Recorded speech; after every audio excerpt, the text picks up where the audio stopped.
ആശാ സമരത്തിന് പിന്നിൽ മഴവിൽ സഖ്യം എന്ന് CPM സംസ്ഥാന secretary MV Govindan. SUCI, Jamaat-e Islami, SDPI, മാധ്യമങ്ങൾ, കോൺഗ്രസ്, BJP ഇവരൊക്കെയാണ് സമരത്തിന് പിന്നിൽ. സമരം എല്ലാവർക്കുമാകാം, പക്ഷേ അത് ഇടതുവിരുദ്ധ, സർക്കാർ വിരുദ്ധ സമരമായി മാറ്റാനാണ് ഇവർ ശ്രമിക്കുന്നത്. ആശാ സമരത്തിൽ ഇനി പന്ത് കേന്ദ്രത്തിന്റെ കോർട്ടിലാണ്. അവരാണ് തീരുമാനമെടുക്കേണ്ടത്. ആ തീരുമാനം വന്നാൽ സംസ്ഥാനം ചെയ്യേണ്ടത് ചെയ്യുമെന്നും MV ഗോവിന്ദൻ പറഞ്ഞു. അത് ഇടതുപക്ഷ ജനാധിപത്യ ഗവൺമെന്റ് വിരുദ്ധ സമരമാക്കി രൂപപ്പെടുത്താനാണ് മാധ്യമങ്ങളും അതുപോലെ തന്നെ ബൂർഷ്വാ രാഷ്ട്രീയ പ്രസ്ഥാനങ്ങളും.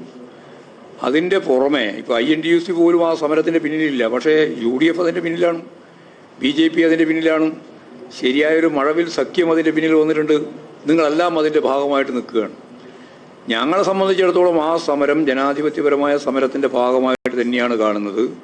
പക്ഷേ ആശാ വർക്കർമാരെ ഉപയോഗിച്ച് SUCIയും അതുപോലെ ജമാഅത്തെ ഇസ്ലാമിയും SDPIയും ഉൾപ്പെടെ നിങ്ങളെല്ലാം ചേർന്ന് നടത്തിക്കൊണ്ടിരിക്കുന്ന ഈ രീതിയിലുള്ള നേതൃത്വവും അതിൻ്റെ ഭാഗമായിട്ടുള്ള പ്രവർത്തനത്തെയും ഞങ്ങൾ നല്ലതുപോലെ തുറന്നു കാണിക്കുക രാഷ്ട്രീയമായിട്ട് തന്നെയാണ് ഉദ്ദേശിക്കുന്നത്.